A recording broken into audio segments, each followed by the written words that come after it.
خۆپیشاندان و بایکۆتکردنی دەوام بەهۆی دواکەوتنی موچەوە بۆ دووەم ڕۆژ لە پارێزگای هەولێر بەردەوام بوو.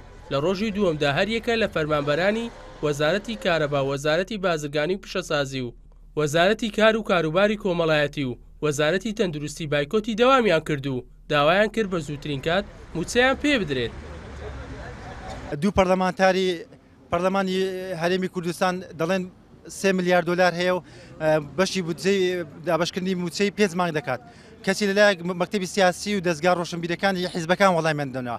ئایان پەرلەمانتارانە کە پێیان دەوترێت درۆی شاخدار دەکەن، پەرلەمانتار کە نوێنەری ئێمەنە درۆی شاخدار دەکەن و پەرلەمانتاری درۆزنمان هەڵبژاردووە، ئێمە نوێنەری درۆزنمان هەڵبژاردووە، یاخود حیزبێکمان هەیە، نوێنەرانێکی حیزبێکمان هەیە بە درۆ ئێمە بەڕێوە دەبەن و ژیان ئێمە بەسەر دەبەن. جگە لە سەنتەری شاری هەولێر خۆپیشاندان و بایکۆتکردنی دەوام قەزاکانی چۆمان و خەبات و شارۆچکەکانی قەسرێ و بالیسانی کردەوە. بەشێک لە فەرمانبەران ئاماژەیان بەوە کرد لە ئێستادا پارە هەیە، بەڵام حکوومەت بە ئەنقەست دابەشی ناکات بەسەر فەرمانبەراندا. ئێمە وەکو مامۆستایانی سنووری ناحیەی بالیسان ئەمڕۆ بایکۆتی هەوڵەکانی خوێندنمان کرد، چونکە ماوەی زیاترە لە 3 مانگە موچەی مامۆستایان وەرنەگیراوە. بۆیە داواکارین لە حکوومەتی هەرێمی کوردستان هەرچی زووە چارەسەری ئەم پرسە بکەن و موچەی موچە و مافی ئاسایی و یاسایی مامۆستایان و فەرمانبەران بجێڕنەوە.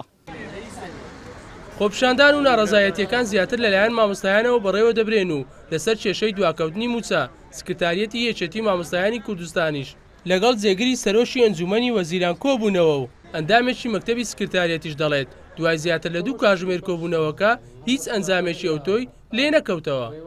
مژدەیەکی پێبێتێ، بەڵام بەداخەوە ئانی هیچ مژدەیەک هیچ دەستکەوتێکمان بۆ مامۆستا بەدەست نهێنا ئەمڕۆ و ئەوانەی کە ئێمە بۆی چوبوون لانی کەم موچەیە دابین کرێ و داوامان کردکە لانی کەم تا پێشسەری ساڵ دوو موچەی ئەوەی کە قەرزارن بدرێ بە مامۆستایان و لانی کەم ئەوە بە ئەگرەکە بکرێت و دۆخێکە ئەو بارگرانی لەسەر شانی مامۆستا دروستبووە کە بەڕاستی مامۆستا لەسەر حەقە لەم ڕۆژەیە، مامۆستا لە خۆیەوە نایەتە سەر جادە لە ڕاستیە، جەنابیان نەیتوانی وعدمان پێبا و